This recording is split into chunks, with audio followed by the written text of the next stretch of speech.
Man, being out here really testing my patience. Ran out of mattress and switched my location. 500 miles ain't really that far. For you, oh baby, I'd fix my car. Hills and mountains and trees and stars. It's beautiful, but it ain't a queer bar. 5 million queers across this nation. Hello and welcome to Way Out Here, a podcast for remote living and small town queers. I decided to start this project because I'm lonely and bored living in the middle of nowhere. Those of us who are living in the middle of nowhere or outside a big city and don't have as much access to community, which is still really important for us. I think sometimes it's easy to forget that queer people live in rural areas as well. Not everybody escapes to the city, or some people choose to escape the city for quiet living. There are all kinds of reasons to live in a small town or live remote. I moved to New Hampshire for a lot of reasons, for tax purposes, for the beautiful nature. I found a beautiful house on a river in the woods, and it seemed like a perfect place for me to work remote and to kind of build the next chapter of my life. It's not always easy being queer in a small town. My neighbors have up multiple Trump signs with a scripture posted in between them. A Bible scripture that is on a tree kitty corner to my lot. And, it was a little bit triggering the first time I saw it. These are things that aren't very common in the city, and something that I think would be nice to chat about with other small town queers. During the Way Out Here podcast, I will be interviewing or chatting with somebody. I really want this to feel like cozy chats between queer people, just a chance to bring community to them, community to me, and maybe create and facilitate community between people who might live in the same area or whatever. We'll start with an intro called Hot Drinks, which is when I drink my coffee basically and talk about the tea of the week. It's kind of an homage to my Mormon upbringing, which I'm sure we will talk more about. We weren't allowed to drink hot drinks, which was coffee and tea, and so it's kind of my way of doing my tea of the week, is my little hot drinks segment. Actually, today is super hot, so I am drinking a cold drink. This is my cold brew matcha I made using Nom Nom Paleo's recipe, and it has oat milk in it, and it is delicious. It's the easiest thing you'll ever make. Yes. My little hot drink of the week is that I spent all weekend at New York Pride, which was amazing. We did Dyke March, went to a queer punk and metal show, marched in the drag parade, which is kind of the OG Pride parade, going to Stonewall, attended actual Pride and went to Washington Square Park. It was delightful. Went to a Futch party that came out from LA. That was super fun. I made friends in line. You know who you are. And just had the best Pride. And that's something, that is one way that I handle living queer in a small town, is I will go out to New York a lot and see my city folk friends. It is really hard to find community in a small town. I actually don't feel like I have any queer friends nearby. That's fine, but it's it can be a little bit isolating. There are a lot of reasons to live remotely. Living in the middle of the woods really suits me. I am an introvert.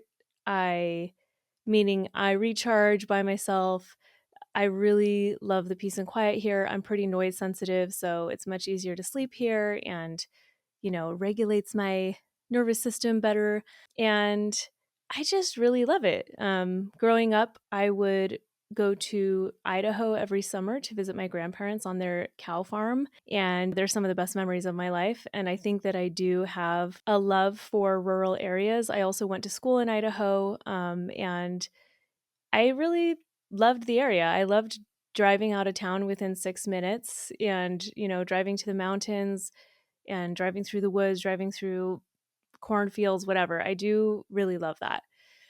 At the same time, I'm very much a city girl, and I love city life, and I just need both, and I like to have that balance. So I believe there are a lot of other people out there who are queer and don't have an opportunity to find a lot of community because of where they've moved. And we also might have people that were in small towns growing up and what that means to be queer in a small town growing up. I didn't have that. because I didn't know I was queer until I was almost 30. A lot of the signs were there, but I grew up in a highly religious environment, a Mormon environment, and I fully was on board with everything that I learned growing up. And I was pretty conditioned and brainwashed into that. And so, yeah, it took me a long time to embrace my sexuality and come out. But now I am out and proud, really happy to be doing this project and so excited to be interviewing people and just having cozy conversations, cozy chats between queer people who are living remotely. Some of the things I'm going to be asking people about are their upbringing, their process of self acceptance and coming out, if they are dating, how it is dating in a small town, and maybe if they're open to people reaching out to them. That's a possibility too. A lot of people who already live remote are willing to do long distance and meet people sort of on the other side of the states or maybe in the same state. So that's a possibility. Might be having some networking going on. And then just asking how people find queer community if they can in their area. And do you have a pride flag up? Do you feel safe putting a pride flag up and making it clear that you're queer? I do have a pride flag up. It felt scary to do it. It felt scary to put it up because I didn't know what would be the response around me. I have friends in Utah who have had their flags ripped down from their house multiple times. Luckily, that nothing bad has happened here. I've had a really good experience, and I'm really glad that I have a flag up because just like the whole point of this podcast, we are here. We're not just in the cities, but we are here too. Queer people are everywhere. And I want people to know that. I want people to know that I'm here and that I'm proud of myself. The school bus route passes my house.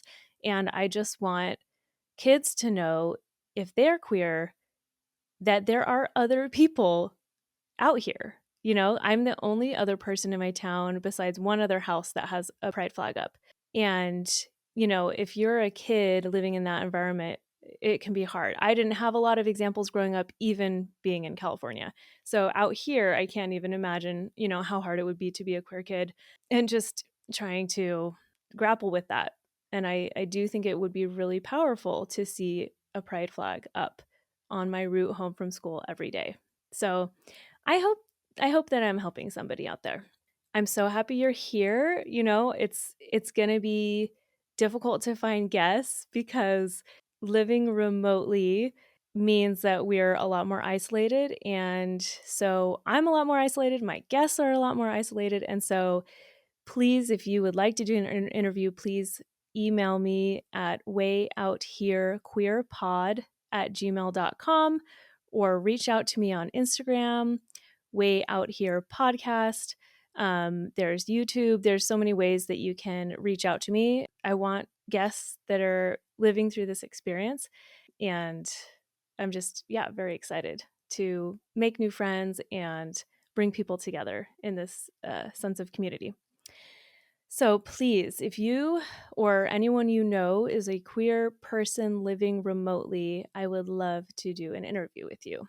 There will be some other, topics and questions, but mostly I just want to have cozy conversation and hear your stories. And I'm really excited for this. The last thing would be, what projects are you working on? So basically, the format will be a little intro. We'll do a little bonfire chat, which is talking about your experience living in a small town, whether that is now or growing up, and what it's like as a queer person in a small town, how you find community, how you date, all that kind of stuff. Your story of self acceptance and understanding your queerness and embracing that, and what you wish people knew about you as a queer person, and what projects you're working on right now. So, yeah, that's me. I am Laurel Hell. I have a small shop selling queer stickers and other items, and I also work full-time in software as a product design lead, and I love my job. I love my side projects. I am proud of myself. I am so happy to be a part of the queer community, so grateful and stoked for this. Excited to hear your stories, excited to share these stories, and I'm hoping that people all over the United States, scattered in small towns, and maybe even outside the United States, will appreciate this and relate.